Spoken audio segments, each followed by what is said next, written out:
ನೀವು 10th ಅಥವಾ PUC pass ಮಾಡ್ಕೊಂಡಿದ್ದೀರಾ ಅಂತಂದ್ರೆ ಯಾವುದೇ ಪರೀಕ್ಷೆಯಲ್ಲಿ ಸರ್ಕಾರಿ ನೌಕರಿಯನ್ನ ಪಡಿಬಹುದಾಗಿರುತ್ತೆ. ಈಗ ಸದ್ಯಕ್ಕೆ ಕರ್ನಾಟಕ ರಾಜ್ಯದಲ್ಲಿ 5 ಜಿಲ್ಲೆಯಲ್ಲಿ ಕ್ವಾಲಿಫೈ ಆಗಿರುವಂತದ್ದು ಬೆಂಗಳೂರು ನಗರ, ಬೆಂಗಳೂರು ಗ್ರಾಮಾಂತರ, ಬೀದರ್ ಜಿಲ್ಲೆ, ತುಮಕೂರು ಹಾಗೂ ಹಾವೇರಿ ಜಿಲ್ಲೆ ಇರುವಂತಹ ಒಂದಿಷ್ಟು ಪೋಸ್ಟ್ ಗಳಿಗೆ ಕ್ವಾಲಿಫೈ ಆಗಿದೆ. ನೀವು ಇದಕ್ಕೆ ಅಪ್ಲೈ ಮಾಡಬೇಕು ಅಂತಂದ್ರೆ PUC ಪಾಸ್ ಮಾಡ್ಕೊಂಡಿದ್ರೆ ಅಂಗನವಾಡಿ ಕಾರ್ಯಕರ್ತೆಯರು ಅಂದ್ರೆ ಹೆಲ್ಪ್ ವರ್ಕರ್ಸ್ ಗೆ ಅಪ್ಲೈನ ಮಾಡಬಹುದು.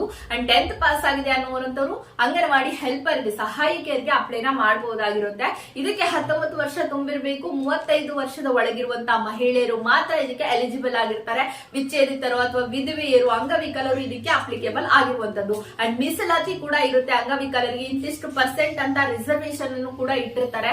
ಈ ಒಂದು ಪ್ಯಾಟರ್ನ್ ಬಂದ್ಬಿಟ್ಟು ಎಕ್ಸಾಮ್ ನಡೆಯಲ್ಲ ಇಲ್ಲಿ. ಸೊ ಹಾಗಾಗಿ ಆ ಸಮಿತಿ ಏನಿರುತ್ತೆ, ಆ ಸಮಿತಿ ಕೊಡುವಂತ ಒಂದು ಮಾರ್ಕ್ಸ್ ಆಧಾರದ ಮೇಲೆ ನೀವು ತಗೊಂಡಂತ ಮಾರ್ಕ್ಸ್ ಮೇಲೆ ಬೋನಸ್ ಕೂಡ ಕೊಡ್ತಾರೆ.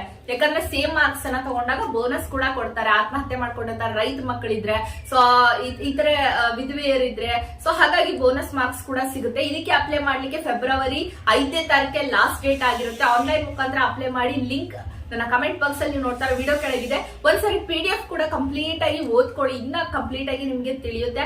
ಅದರ ಲಿಂಕ್ ಕೂಡ ಕೊಟ್ಟಿರ್ತೀನಿ, ಮಿಸ್ ಮಾಡದೆ ನೋಡಿ. ಡಾಕ್ಯುಮೆಂಟ್ಸ್ ಕೂಡ ಸ್ಕ್ರೀನ್ ಅಲ್ಲಿ ನೋಡ್ತಾ ಇದ್ರಾ. ಸೊ ಇಂಟ್ರೆಸ್ಟ್ ಇತ್ತು ಅಂದ್ರೆ ಅಪ್ಲೈನ ಮಾಡಿ. Thank you.